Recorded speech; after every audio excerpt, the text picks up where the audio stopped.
So every picture of it, I doing siya, and to say I was there. And that is what makes it so important. And our princesses are the best of us. The second one is, I just remember this anecdote. It says, a man who admits to his faults because he has committed a mistake is an honest person. A man who admits his faults, even though he is unsure, his made a mistake is unsure, that man is a wise person.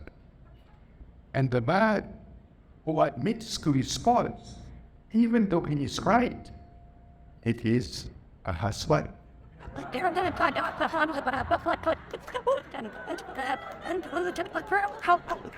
Our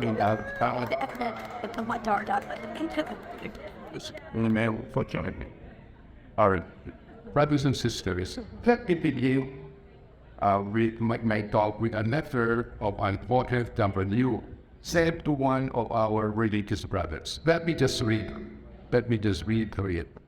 Dear brother, isa pagpapit ng kapayamanan. Sumulat po ako sa iyo dahil sa isang sitwasyon na tinatanggap ko ngayon na nangangailangan ng isang masusi pagsisiyasan upang makarating sa isang tana at wastong paghuhusga. Ako po ay isang utiging asawa at pigaan ng 3 anak na pawang mananasa mataas na paaralan ko ngayon. Dumunti po ako dito sa Estados Unidos bilang isang manlalakbay kasama ng isang kabandang inaalagaan ko buhat sa Kuwait. Dahil po sa kasumikay ng matandang iyon at sa hindi niya pagtupad sa napag-usapang magiging sabot ko sa kanya habang nagpapadungot siya dito sa States, ay napag-isipan ko pong iwanan mo siya at makipagsapalanan sa nanapan dito. Ang ginawa ko, pagkata sa kanya ay lalo pang nakabuti sa akin at gayon din naman sa aking mga anak na pinapag-aral ko dahil mas malaki factor ang kinikita ko ngayon. Napakahirap po ng mawalay sa ating mahal sa buhay. Subalit, tinitiis ko na lang ito ang panwikutan at ang alang-alang po sa kanila dahil wala pinapapagyayanin sa isang 3rd year high school na bayan na katulad ko kung babalik ako sa Ginasas. Hindi mo rin inapaasahan ang aking asawa na kulang pa kinikita bilang isang patintero sa itabubuhay namin. Ang kinakaharap ko, ang suliran ngayon ay ang pagkawalang bisa ng ating tourist visa. Balit, PFT na po ako. Ngayon. At kahit anong oras ay maaaring mauli ako at mapabalik sa ating bansa. Marami po akong kababayan natin ditong tumutulong sa atin upang pagkaroon ng mga fake documents para na makapagpatuloy ako sa ating pagtatrabaho. Lumapit na po ako sa mga kababayan natin dito at nagitiman ng mga payatan sila at humingi po ako ng payo kung ano ang dapat kong gawin. Sa mga po ay dalawang bagay lamang ang pagpipilian ko.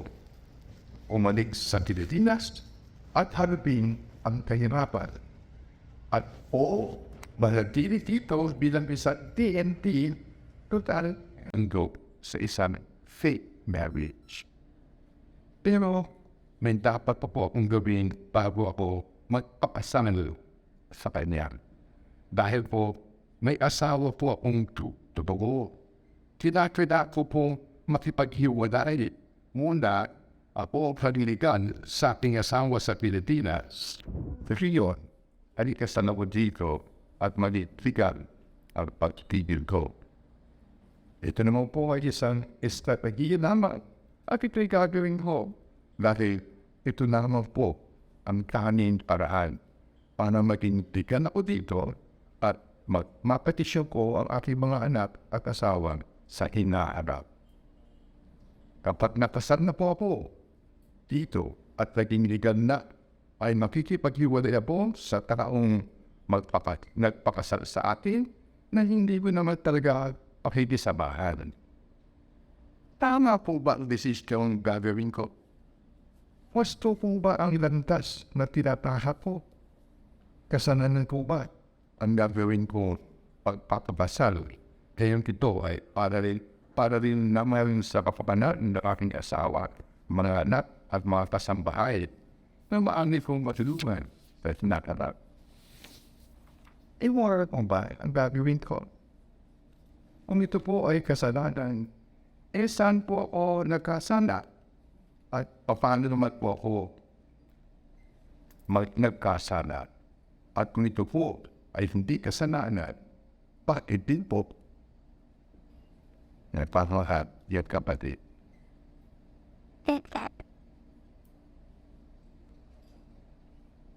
Brothers and sisters in Christ, we gather as key figures in the exploitation of family life to engage in a synodal journey of union, participation, and mission, ministry, engaging movements of an encounter, listening, and discernment. We continue to serve the mission of the new evangelization. And through the optic, through the perspective of the gospel message of the Nazareth principle that says, those whom you despise and disregard at first may turn out to be the source of your salvation. We take the challenges posed by Saint John Paul II's Familiaris Consortio and Francis's Amoris Laetitia. In the Philippine situation, the family is threatened by the constant migration of our OFW and the digitalization of culture. Let us be guided by this four pillars of marriage and family from the Familiaris Consortio as an antidote of these threats to the family as we just heard in the start. First, community of persons, unity and care in the family, as was just shared a while ago in the beautiful homily of Bishop Martin, where the family and the mother creates the vision of heaven on earth, and as Pope Francis outlines, the good of the family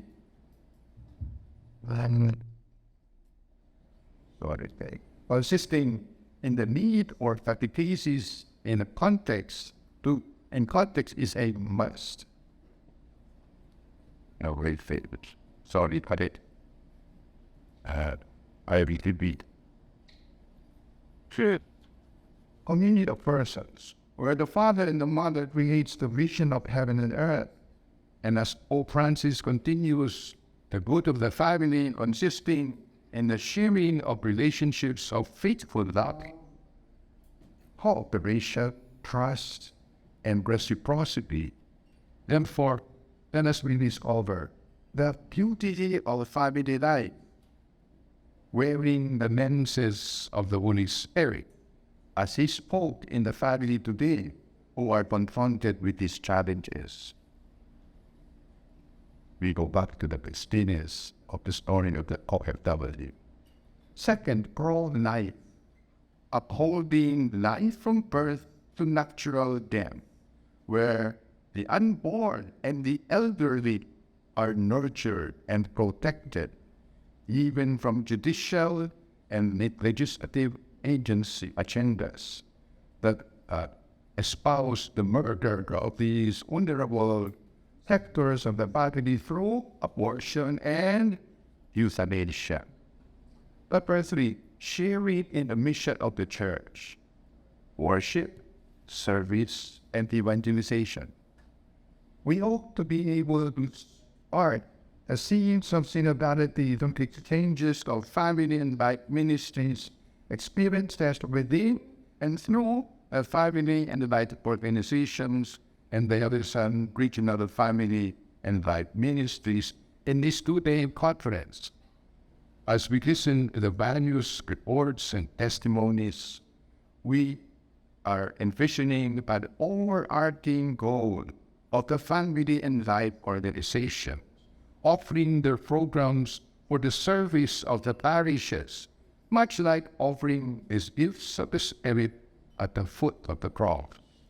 So that through this act of generosity, the life and mission of the Church can blossom and reflect the transcendent presence of Christ in all of its beauty, truth, goodness, and justice. Number 4, participation in society, which are to be pastorally attained by the principle of inclusivity, graduality, and accompaniment of Pope Francis Amoris Laetitia. Yes, there is no compromise on Catholic teaching regarding marriage and family life, but the real battle lies in the application of the teachings in concrete living. The need for catechesis in context is enhanced. The engagement of couples in family and life ministries in dioceses and parishes should be of paramount agenda in our pastoral life. I ask myself, how many of our priests, especially parish priests, see the need to form family life ministries in parishes, and with it, the need to fund these ministries with a budget sourced out systematically.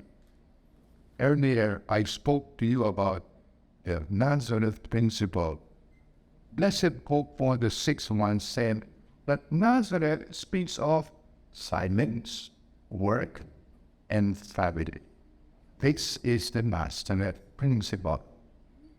Let us take our cue from the home of Nazareth, the home of Jesus, Mary, and Joseph. First, the silence of Nazareth. The hidden life of Jesus in Nazareth is a great mystery.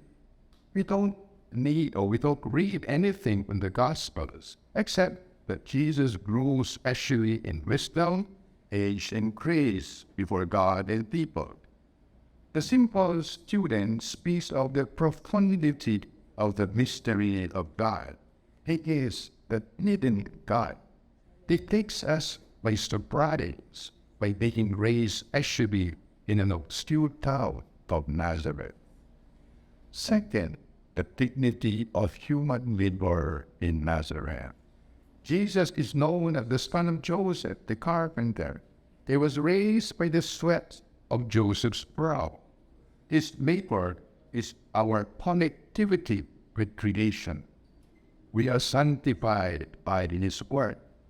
Through his work, we become co-creators with God, the absolute owner of the world. And that is why poverty and unemployment are scourges in this world of scientific and technological progress. The other day I found out that it is a science of robotics. How blessed humankind is with these developments. But a warning, not everything that is technologically possible is morally permissible. The principle of person as made in God's image takes priority. The human person is the guiding principle of science and technology. Third, the family life of Nazareth. Jesus grew in the home of the chaste love of Joseph and Mary. The highest form of love is friendship in the thought of St. Augustine. Through chaste living, Joseph and Mary showed the power of love at its best. It is the education that is value-based and virtue formation. I repeat, value-based and virtue formation. Yes, let the homes of Filipino be sanctuaries where the values of truth and justice, freedom and love are cultivated. Let every facility of family be a haven where we cultivate virtuous formation through the example of the elderly and parents, the youth, and the children. By the way, as I end, how would you respond to the query of that OFW mulling over divorcing her husband to have a fixed marriage?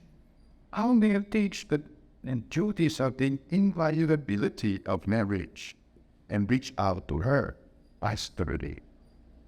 In turn, I challenge you, my dear fellow bishops and priests, and the layers and family and by ministries or ministers, how would we express our openness to receive the charisms of the family and life organizations within the sacred spaces of the church that we represent?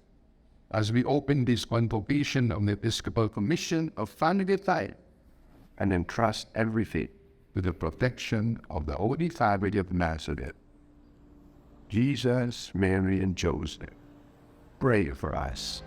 Amen.